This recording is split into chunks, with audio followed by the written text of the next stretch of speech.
Listen to what the flower people say. About 8 years ago, gardening enthusiasts in the village thought it would be wonderful if we had a Burton in Bloom day. There are many good gardeners in the village, and this was very successful in all degrees. We made money for our gardening group, and people came from far and wide and to admire the gardens in the village, and it was a great success, and it has happened biannually ever since.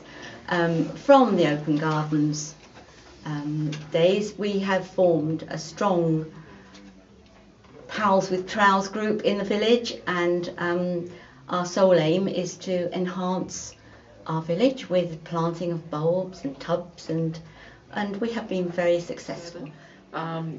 And then we had a competition to say what we were going to call ourselves, and this is where we involved the local community. One of my members is a teacher at QES, and she ran a competition amongst the pupils for our logo. It was then all voted upon, and this is how we came up with the name Burton Lonsdale Pals with Trowels. And we've since gained a mascot who we called Gunther, who you can see here. It's quite unique. It's very unique, and it is quite a talking point in our various activities that we do around the village. He comes with us when we do various things in the village. Sports pavilion in a field down at the bottom of the village, and it looked a bit bare when it was finished, and so we decided and sought permission to actually produce a garden in the front. This was the end result, and it was dreadful ground, stony and awful, but actually many hands made light work, and it looked very nice all through the summer. Every year as well we have a trips itinerary, so we try and organise trips that anybody in the group or in the village, husbands, wives, friends, whatever, everybody's invited. And we've had some great trips out. Last year we went to Holker Hall, for example, where we had a glorious day in the sunshine in September. This year we've been to Harlow Carr in Harrogate, and we've also been to Larch Cottage up near Penrith. And it's a great opportunity to learn about new plants, learn lots of things from other members of the group, discover the plants that we don't know the names of but we like to have in our gardens, and just come up with great ideas and enjoy lots of tea and coffee and cake together. Yes. And ice cream.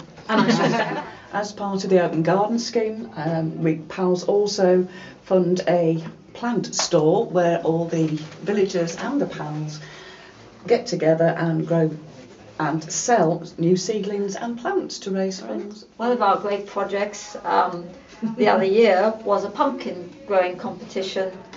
Seeds were donated by a member of the community, and we all planted them with mixed success.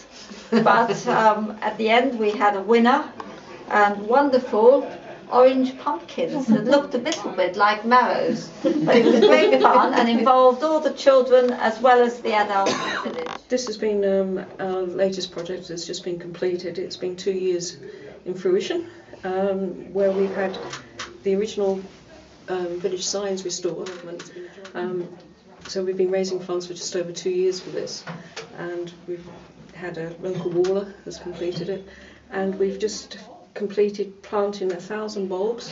2,000 bulbs, which Sue very kindly got for us around the village, so we're really looking forward to how this will come together in the spring. These are either end of the village, as you approach the village, either end. So we thought it would be a very nice idea to enhance the approach to the village. And Listen to what the flower people say. Listen, it's getting louder